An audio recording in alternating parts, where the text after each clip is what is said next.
We're still in section 3.5. This is example number 4, and we're still looking at models of exponential and logarithmic functions. In a research experiment, a population of fruit flies is increasing according to the law of exponential growth. So they're reproducing at a very high rate. After 2 days, there are 125 flies, and after 4 days, there are 350 flies. How many flies will there be after 6 days? So I'm sorry if this example grosses you out, but I thought it made a good point. All right, so we know that because we have exponential growth, we're going to use our exponential growth model. A equals a sub 0 times e to the RT power.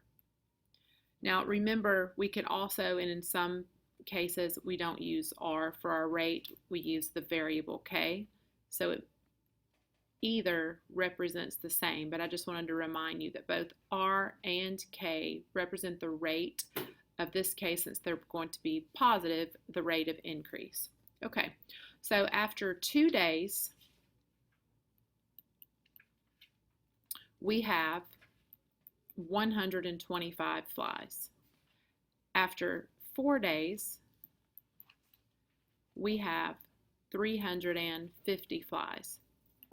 And then the question is, how many flies do we have after 6 days? So this is our target, what we're looking for. This is the first time we have not been given the initial amount. All we know is what happens on day 2 and day 4. So we can find the initial amount in terms of our growth rate. Let me show you what I mean. I can take the information that I'm given, 125 fruit flies is equal to the initial amount times e to the 2r or 2k power. And at this point I can solve for a sub 0, divide both sides by e to the 2r, and I know that my initial amount is equivalent to 125 fruit flies divided by twice their rate of increase. We can do the same thing using our second set of information. We have 350 fruit flies. That's equivalent to the initial amount times e to the 4r power, because 4 days.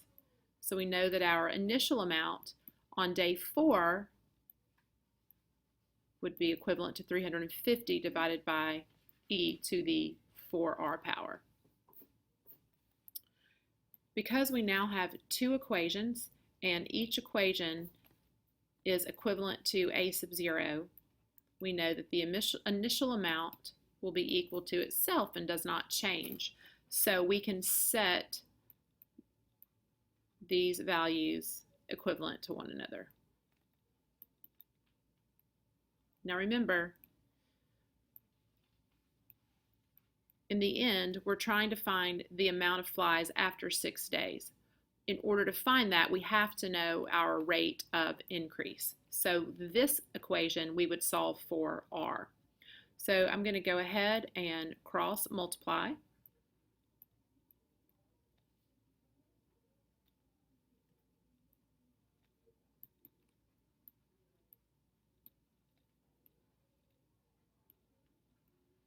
And I'll divide both sides by e to the 2r.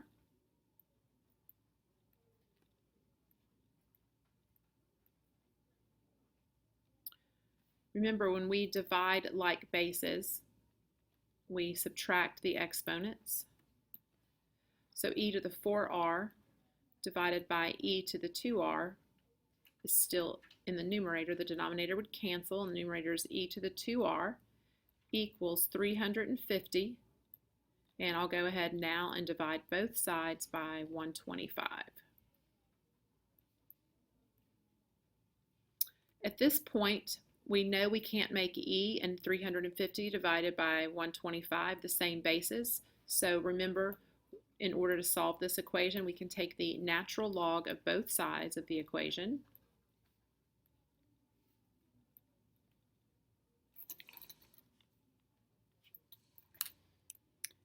and natural log of e to the 2r power is equivalent to 2r.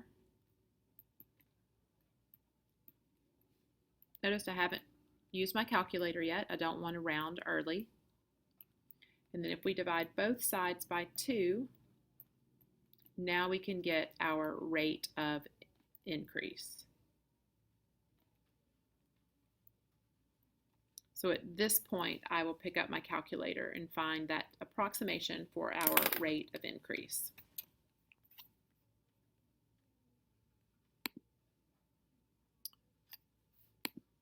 So we have the natural log of 350 divided by 125, and that quantity is divided by 2.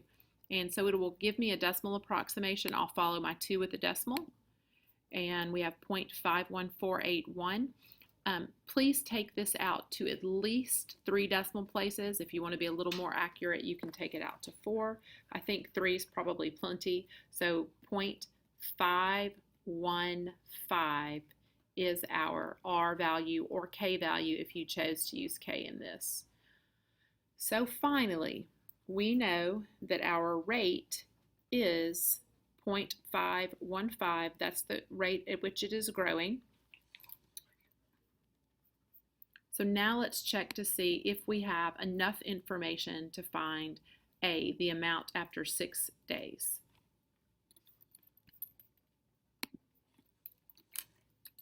So the amount is equal to, but we still don't have the initial amount. So at this point,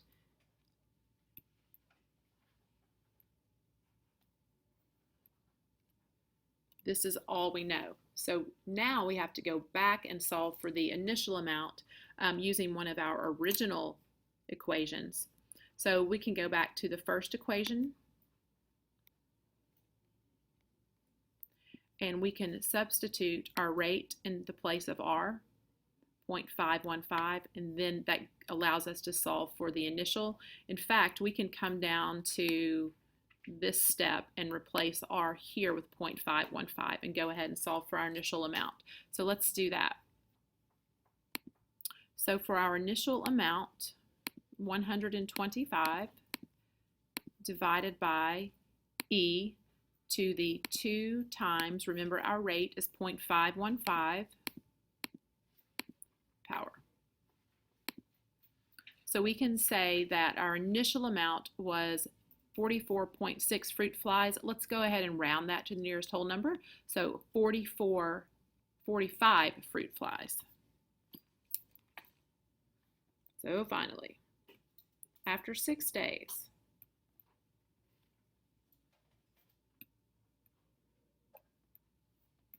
let's see how many fruit flies we have. They're growing at this rate.